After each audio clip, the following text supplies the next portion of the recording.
All right, it is David Morgan, morganreport.com with John Perez again, and we continue on our trail. We'll call it a conspiracy because people love that word and they will tune in.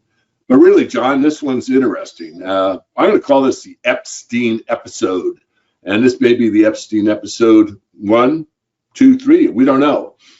But right now, I've got a screenshot up showing Jeffrey, one of the greatest economists I've ever met, Larry Summers. And who's the guy on the left with his head circled in? Well, that is, I believe, Jess Staley, former CEO who just stepped down from Barclays due to his relationship with Mr. Epstein there on the right. There in the middle, that is Larry Summers. I believe that's Larry's former Treasury Secretary under the Clinton administration. That's But yeah, that was let's see, when's the day on here? He literally was just, oh yeah, here we go.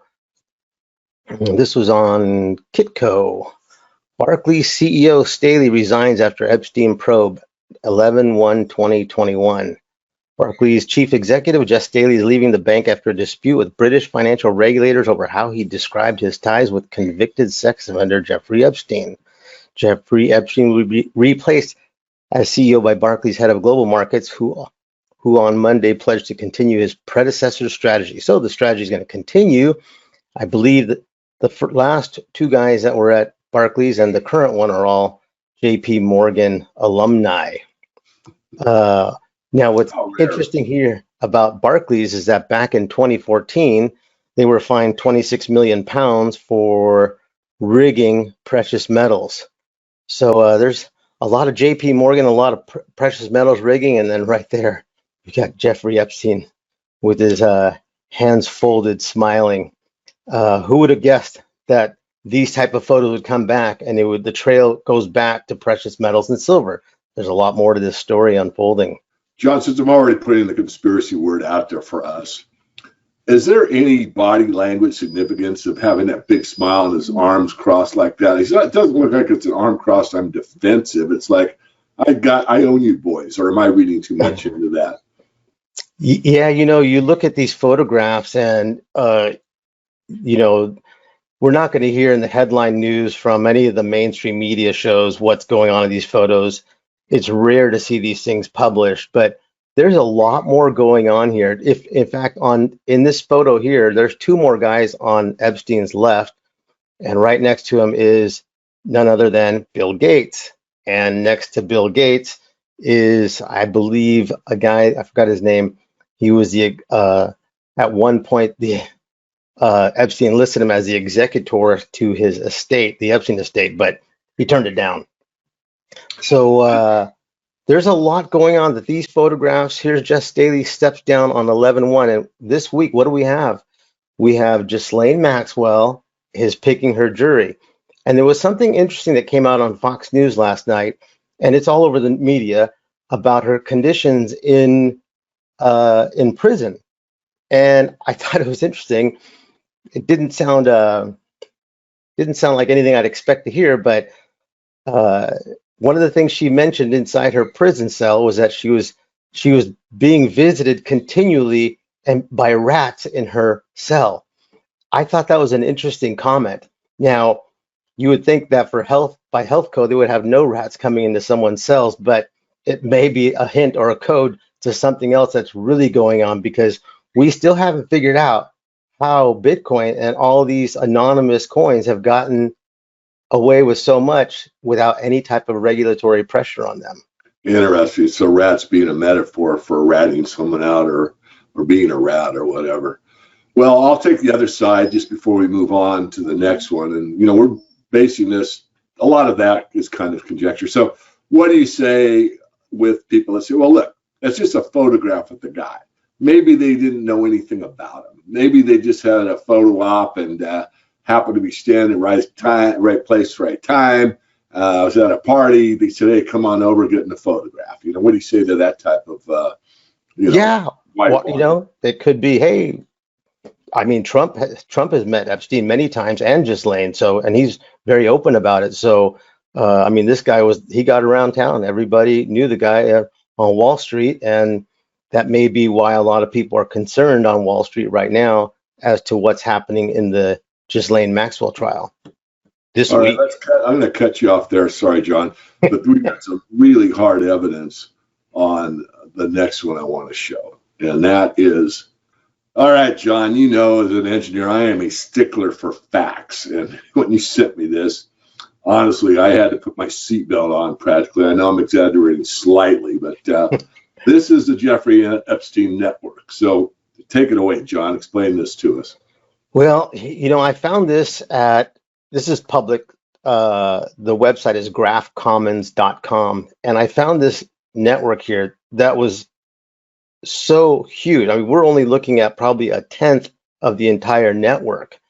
But my focus primarily was on, as always, precious metals and silver and where the trail goes on this, because the names kept on popping up and the connection here back to Tether, Bitcoin, Evergrande, and silver are starting to come together. It's a conspiracy, but a lot of dots were connected when I found this network here. And everything, once again, seems to revolve around an orbit around Harvard University, Joey Ito right here, MIT, and MIT's right here, Joey Ito here, and Harvard University. And it's kind of odd because, you know, right here, Gary Gensler, the current SEC head, has been teaching here at MIT, teaching everyone about Bitcoin and crypto.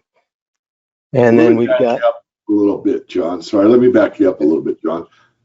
We all know Bill Gates. He's underlined there. Why don't you take us through who Joey Ito and Brock Pierce are?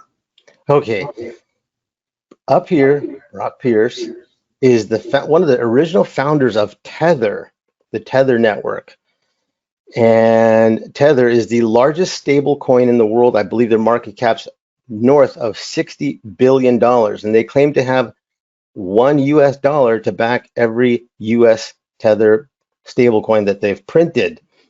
You know, a term came up this weekend as I was going over this and I'm watching this, and it is almost as if Tether has become an offshore Federal Reserve. And in a lot of ways, the crypto market has done something that a lot of people never considered, and that is everyone is concerned about centralization, Federal Reserve, and being a centralized fiat operation. Well, in a lot of ways, Bitcoin and crypto have re-centralized the fiat system and re-centralized control into a digital fiat system. So it's moved the centralization and it's sharing it between the Federal Reserve and stablecoin and other coins. But once again, Brock, there's a really good interview of Jordan Belfort with Brock Pierce. I highly recommend people go online and look it up. I'll send it to you. There's some great clips on there. But Brock Pierce is literally, his connection there is direct with Joey Ito, who ran the MIT program with Bitcoin at MIT. So you look at this triangle right here. You got Tether up here, you got MIT right here, and then you got Joey Ito here, who was relieved of his duties at MIT because of his relationship through Harvard with Jeffrey Epstein here. Let's see. And you don't see Jeffrey's name up here, but it's up here. All these lines here. But look at this network here, from Brock Pierce to Joey Ito to Harvard to Reid Hoffman and MIT here. Reid Hoffman, you can there's more to read here. He's the CEO at LinkedIn. This is the guy that his organizations here, they put together a video that was very anti-gold called Drop Gold. If you type in hashtag Drop Gold, you'll find a very well done video on how gold is being replaced by Bitcoin. That's something to look up there. LinkedIn CEO. Again, relationships direct through Harvard, up here with Joey Ito, MIT, and Brock Pierce. All these people here are the founders of very large Bitcoin trusts or Tether trust. So here's, this is a big map here. There's a lot going on here. And you can see right above Joey Ito is who? Bill Gates. And Bill Gates was just recently on 60 Minutes. admitting he made a mistake having a relationship with Jeffrey Epstein. Look at all these names here: Bill Gates, Brock Pierce, Joey Ito, MIT, and there's more names on here that are not on this map. Reid Hoffman. There's another name on here that is not, two names that are not listed on here that I would mention, and that is the fact that Gary Gensler is teaching about Bitcoin and crypto here at MIT, and the banker for Jeffrey Epstein was Jamie Dimon. I always go back to Jamie and Epstein because Epstein is an ex-Bear Stearns guy, and JP Morgan purchased Bear Stearns and their big short position. Just some notes there to consider. Anyhow, the conspiracy is getting bigger here, and it's getting this map right here, though. I encourage everyone to look at this. Make sure put a link in the description there. You look at this map here, you start doing homework here, and you start to say, wait a second here. How's the connection here with Tether and Hong Kong? That's the next video.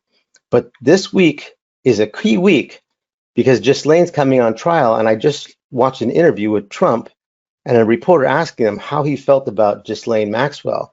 And he says, I wish her well. And the reporter asked, are you worried that Jeffrey Epstein's Ghislaine Maxwell is going to expose powerful people on Wall Street? He said, I don't know. He said, I don't know. I just wish her well. Because a lot of people were saying, oh, well, Trump has pictures with Epstein. I said, well, I said that argument is kind of gone because this is the way I look at the photographs and all the articles that talk about Trump and Jeffrey Epstein. If anything was had on Trump regarding Epstein, I think that card would have been used a long time ago. Yeah. That's the way I look at this. But looking at this map, you look at MIT, you look at Brock Pierce and Tether, original founder of Tether there, all the way down here. Reid Hoffman, Greylock goes to the big Bitcoin trust, big Bitcoin trust here. Yeah. So there's a lot going on here. John, I want to wrap this up. There's two names you have underlined you haven't talked about yet. Martin Norwalk and this Rick Allen Jones. Who are they? Oh. If you just do a search on this name here, Rick Allen Jones and Bill Gates, you'll find some really disturbing things here that will just blow your mind that this is not headline news. I mean, it has been, but it just takes you to the next level of what's going on here. There's some really nefarious things that are going on, all connected straight. I believe he was the engineer. He worked for Bill Gates. He worked at Bill Gates' house. And when you read the press on this, it's just mind-bending what is going on here. And you look at the line, Rick Allen Jones to Bill Gates to Joey Ito. And then, this is, 1 degree of separation here, 2 degrees of separation here. And it just is amazing how deep it goes down the rabbit hole. Martin Nowak is a Harvard guy. And now he's running a big, large, publicly traded Bitcoin operation in Europe. Another guy who I believe was relieved, and you can go to the Harvard website. The president of Harvard wrote a letter, talked about letting these people go here. So these are all this stuff is open source information. There's nothing here secret. There's nothing here that's not been corroborated. But you look at these names here, and once again, this is another Bitcoin guy here. You got another Tether guy here. You've got another Bitcoin trust here, and right here, the Orbit, MIT and Harvard. Lots going on here. So there's something going on here. And do a couple notes here. The reason why this week is so key with all these names that are popping up here on this network here, this graph, which was put together, I believe, in 2020, is the fact that all of this is connected to Ghislaine Maxwell, they're choosing her jury today. And that's following the Kyle Rittenhouse jury today, which I believe they dropped all the charges on him. So we're probably going to see some sort of chaos in Wisconsin as a distraction, because I think the real story is going to affect Wall Street and Evergrande. I believe that based on what my work is here, we may see some volatility in the market that's going to be directly related to what Ghislaine puts out there. And I don't know what is going to come out, but I think that's the really big story if we connect Ghislaine Maxwell with Epstein, which is what she's on, and then you look at this map here, and it's much bigger than it appears here. You look at this, and I would think that a lot of people that are on this map here have to be concerned as to what she's going to let, what cat will be coming out of the bag, what surprise will be coming out here. So me personally, I've got my little conspiracy here is that in the end, at the end of the day, if I look at this, what are the effects on the markets? What are the effects on silver here?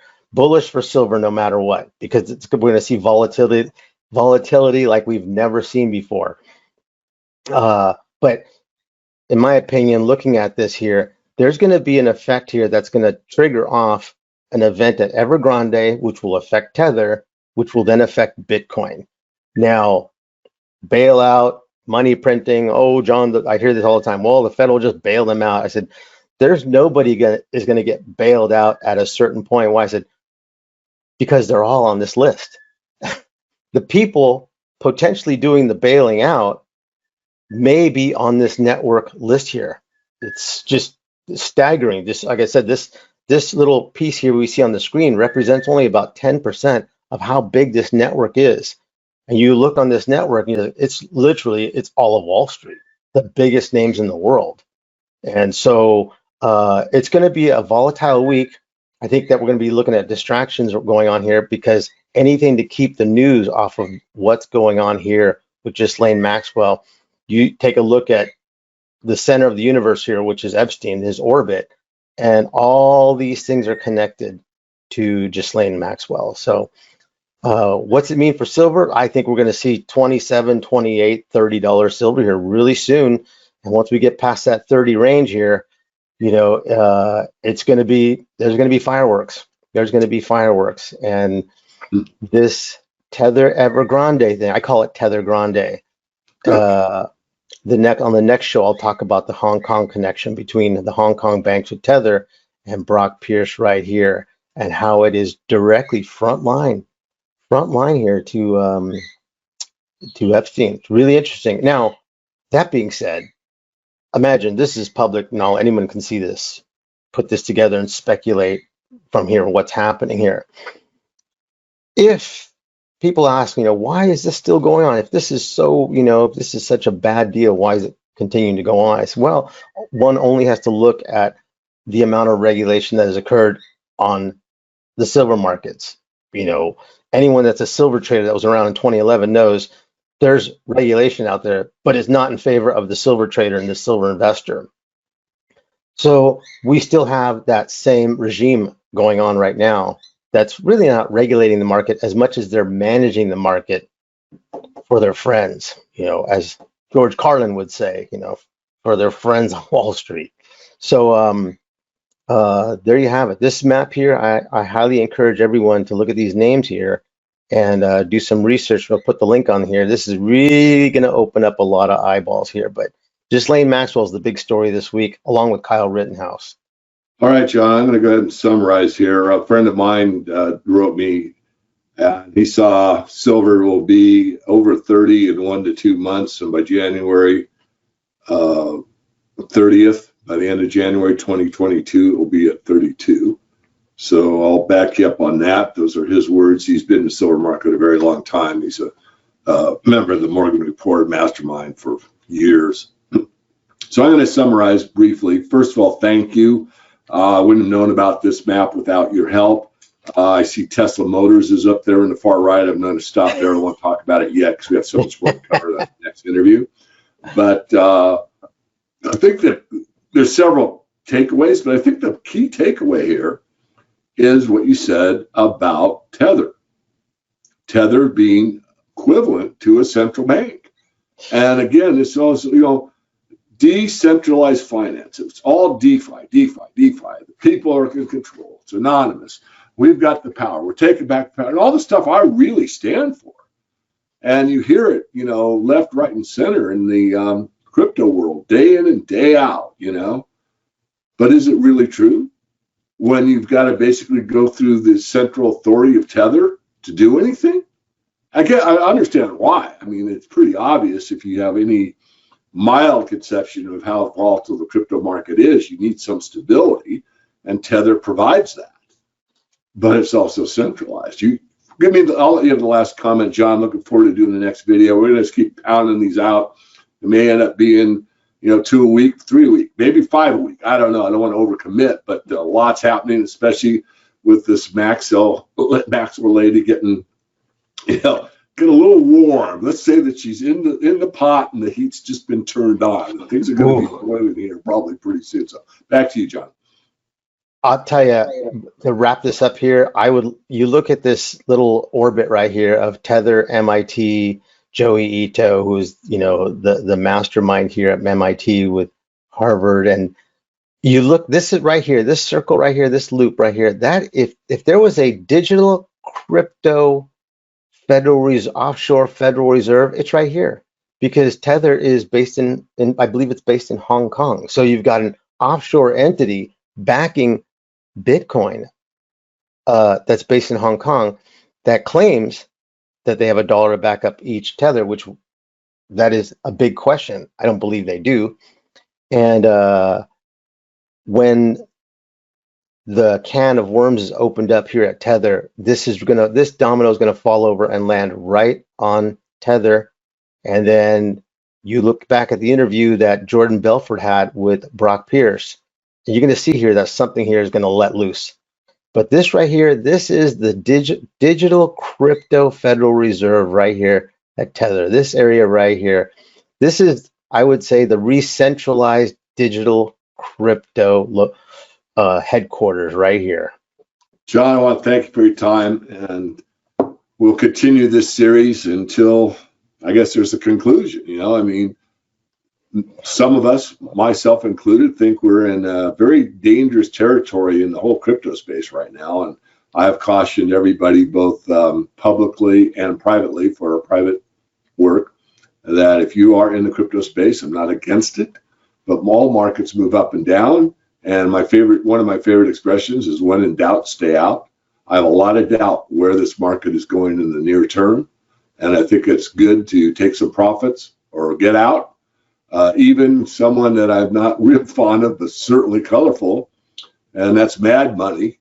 Kramer came in and said basically the same thing that you and I've been saying here for a while on his show very recently. Yeah, it's now here we got all-time highs in Bitcoin, double topping right now. There is a lot going on, and Bitcoin right now is where silver was when it hit $50 in 2011.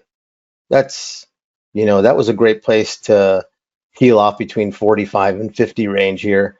Anything can happen with Bitcoin and Tether here right now. And one more thing here, July 2020, you can Google it, Ghislaine Maxwell, Bitcoin, July 2020. She made her last post on Reddit. So source, the conspiracy is that was her making a post that her last post on Reddit regarding Bitcoin was at $9,374. Well, here we are at $66,000. Well, I would say, I don't know what that trade represented, but I would venture to say that she's in the money. All right, John, we will have you back very soon. Thank you for your time. All right, thank you.